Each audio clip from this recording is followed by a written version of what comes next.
Hey there. Who doesn't love a good story? Stories are the way we make sense of life, including our own.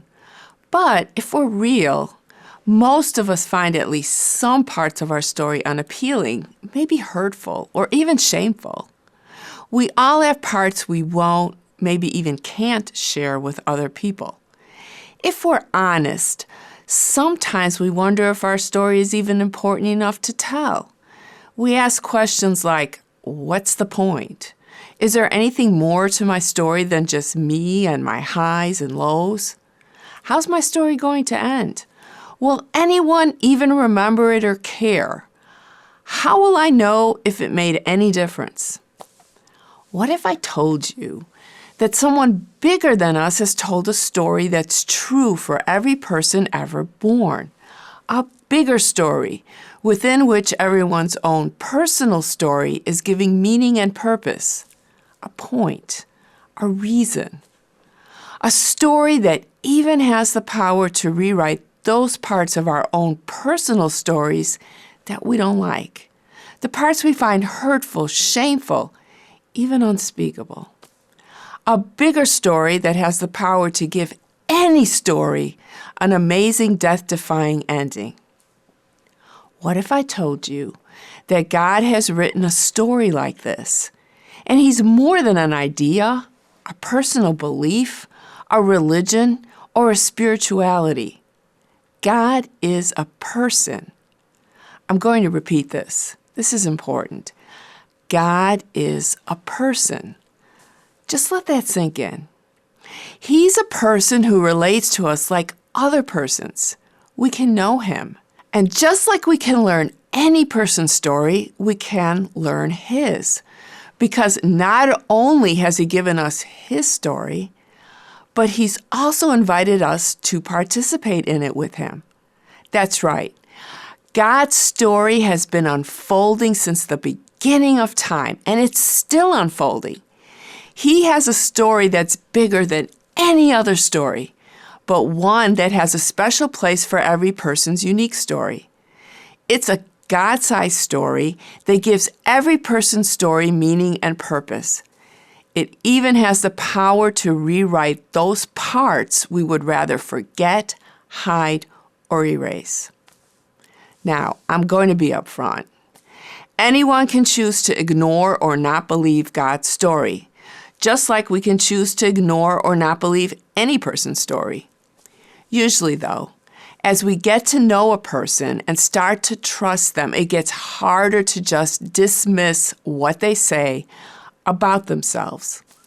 Likewise, God invites each of us to get to know Him and to see for ourselves whether the story He tells is true.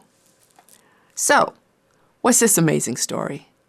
In a nutshell, it goes like this. Way in the beginning, when God created the universe, everything was at peace. What do I mean by that? I mean that humans didn't dominate one another. There was no murder, no violence, no war, no strife. Likewise, non-human creatures didn't dominate one another. No blood, feathers, or fur. There was no predator-prey dynamic, and human beings and the rest of creation existed in harmony. No exploitation of the planet. In a word, perfect peace. God's peace. God put humans in charge of creation, but because He, perfect goodness, was at the center of everything, there was no suffering or death. God provided everything people and the rest of creation needed, and then some. Working from the center of its relationship with God, humanity was free to create culture, to explore and to fill the earth, and in that way to participate in God's creative power. Wow, sounds wonderful, and it was. This is what God intended for us and for His creation, and this intent reflects His goodness and love. God meant for humans to be in relationship with Him, and meant for us to know Him, trust Him, and live in His presence. As long as humanity trusted God, things went according to plan. But because trust isn't trust without the opportunity not to trust. God gave humanity the freedom to choose not to trust Him, but rather to look to other things for what only He could provide. In other words, humans were given the freedom to turn their backs on God's love and provision and choose something else. They were given the freedom to rebel against Him and His goodness. Well, all we need to do is look around us to see that the beginning of the story didn't end well. Humans chose not to trust God and went their own way, and God let them. We all know instinctively that love is not love if it is forced, and real relationship is possible only when both parties freely commit to one another. God freely chose to create and to love us. He's God. He doesn't need anybody. And because God made humans in His image, He gave us the ability to choose not to love Him, to fall out of relationship with Him, to rebel, to say, no thanks, I want something else, something better. I choose this, that, or the other thing. Fill in the blank. You may be wondering, if God loves us, why did He let this happen? Why didn't He just stop us from leaving? He's God. He can do anything. Think of it like this. Say Bob loves his wife Jane with all his heart, but Jane decides she'd rather be with someone else and asks Bob for a divorce. Now, Bob may hold out on the divorce for a little while, hoping she might change her mind. But eventually, he gives her what she wants. He gives Jane the divorce despite the fact that his love for her hasn't changed one bit. He knows that despite his love for her, the relationship is over the minute Jane decides to leave. To withhold the divorce wouldn't accomplish anything. In fact, withholding the divorce would negate Bob's love for Jane. He loves her, so he lets her go, with the hope that she might change her mind and return. Same with God. So He lets humanity go, and without God at the center, peace is shattered. Murder, violence, and domination, all things not good, become intertwined with humanity's rule over the planet and its culture-creating power.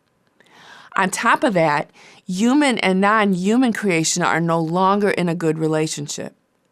Enter the predator-prey dynamic and human exploitation of the planet. Suffering becomes the norm. Enter hunger, thirst, displacement, and disease. And apart from its life-giving creator, death becomes the inescapable end for all creatures. Humanity gets what it asks for, the opportunity to play God. But, and this is a big but, with this opportunity comes knowledge of what life is like without God. That is, an opportunity to get close and personal with all things not good, not life-giving, and not loving, aka all things evil. So with human rebellion comes knowledge of evil, and because humans are created creatures and limited, just because they want to play God doesn't make them God, they lack the power to fend evil off. Evil has its way, and self-interest consumes them. Look, we know this is true, even for the best of us on the best of days. And it isn't pretty. But because God loves His creation despite humanity's betrayal of Him and His love, He doesn't let the story end there. He goes on to write more chapters that will reverse all of this mess. And He invites every person to freely become part of this one true story. So, God in His love sets about reestablishing trust with humanity by inviting one man named Abraham back into relationship with Him, with the intent of eventually extending this invitation to everyone. God joins Abraham's story to His own, and through Abraham's story shows the world who He is. Remember, God is not a religion or a spirituality. He's a person. And although He's above history, He enters into human history to make us part of his story. He literally shows us who he is. Abraham's family eventually grows into a tribe of people who grow into a nation called Israel, whom God continually seeks to draw into relationship with himself, revealing himself to the world through their history, all with an eye to preparing the world for his coming into it as a person, Jesus of Nazareth, God in flesh and bone. I'll say it again. Jesus is God in flesh and bone. Now, at this point, you may be wondering why one person, Abraham, and then one nation, Israel, and then finally the first century Jew, Jesus of Nazareth, God in flesh and bone. I think there are two reasons for this. First, we know every human being lives in a particular place during a particular time. We're historical beings because we're limited in space and time. We don't exist everywhere at every time. So if God, who isn't limited by time and space, since he created these things and in this sense is above them, if he's to reveal himself to us, show us who he is, he has to enter human history in some very particular way. First, through his relationship with Abraham thousands of years ago, then ancient Israel up until the first century AD, and finally and decisively in actual flesh and bone in the person of the first century Jew, Jesus. Second, and this follows from the first reason, God is a person who, like any other person, is all about relationships. He could have sent us a book about himself, but we all know that reading a book about a person is not the same as knowing them. Instead, he chooses to reveal himself to us. We know people well when we are in relationship with them. God could have also sent a book of teachings, how to live life well handbook of sorts, but he didn't. Rather, what we have in the Bible is a collection of writings recording God's real-life relationship with messy, fickle humanity from the very beginning of creation through his dealings with Israel, all the way to Jesus, ending with a final chapter describing the end of history and the new creation, how things will be when Jesus returns. So, we have this story of God's relationship with his creation recorded in the Bible, which climaxes in Jesus of Nazareth, literally God in flesh and bone, who comes and lives life as a first century Middle Eastern person. It's in Jesus that everything I've said so far all comes together. Remember I mentioned that Jesus is God in human skin, God in flesh and bone? What I mean is that God literally stepped down into the mess of human history as a human being, coming as a baby, growing into a boy, and finally maturing into a man to literally live with us on this planet and to literally show us who God is. And this is the really wild part of the story. He literally showed us how much God loves us by dying on the cross for us. He didn't just tell us he loves us, he proved it. You see, all these eons of rebellion had hardened humanity to the point where the folks in power were willing to crucify an innocent man just because he dared to call out human rebellion for what it was. Rebellion against the perfectly good Creator God who loves them. And because he dared to offer forgiveness for this rebellion and a way back into a life-giving relationship with God. And just when his executioners thought they had gotten the upper hand, Jesus rose from the dead. Remember I said that this whole mess started when humanity decided it wanted to play God? As a result, humans learned all about life without God. They got close and personal with evil, but had no power to fend it off. With Jesus' resurrection, God literally showed us his defeat of evil and gave us the power to say no to it through his Spirit, which is given to everyone who believes in Jesus. God stepped into history, and Jesus' death and resurrection is a historical fact. It happened and was witnessed by those close to him who wrote it down. The record of Jesus' life that we have in the Bible shows us what life lived with God at the center looks like.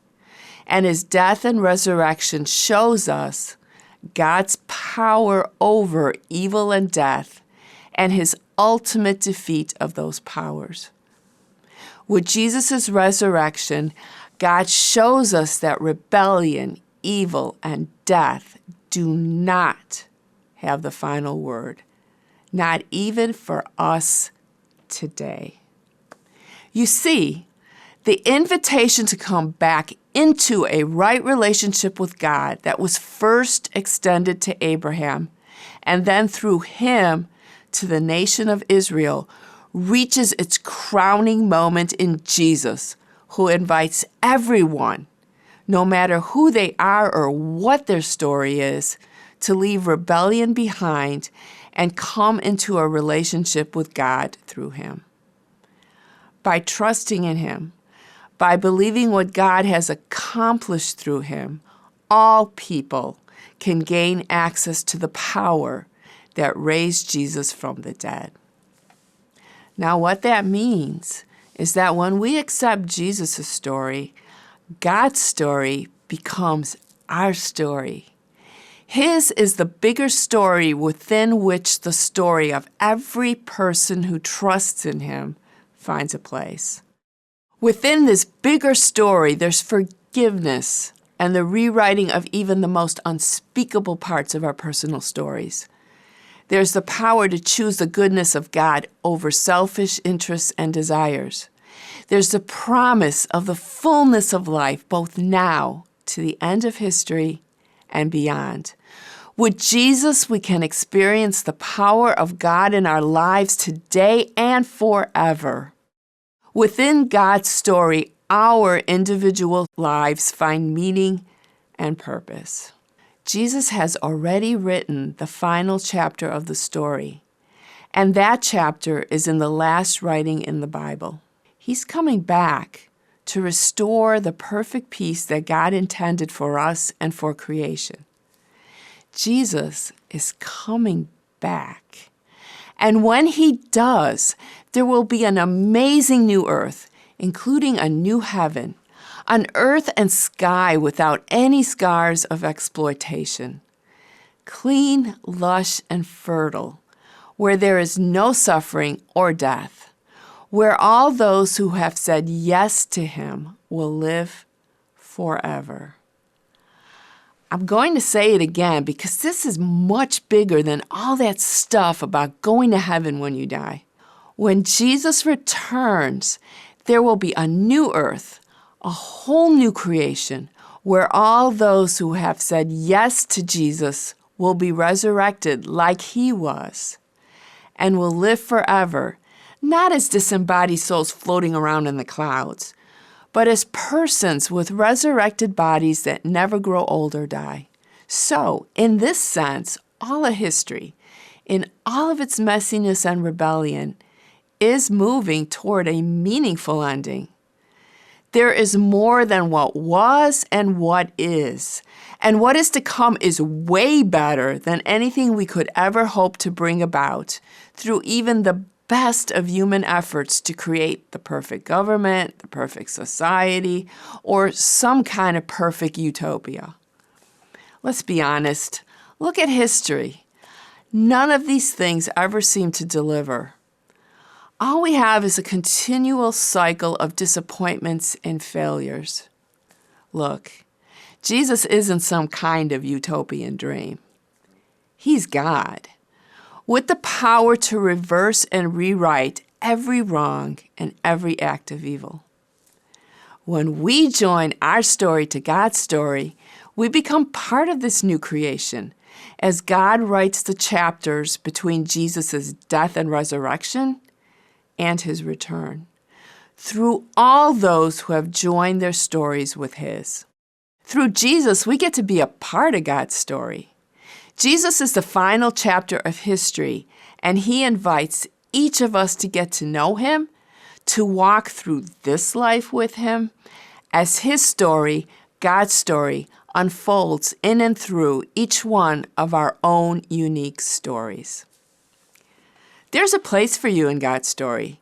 The invitation to an end-of-history party that will never end is open.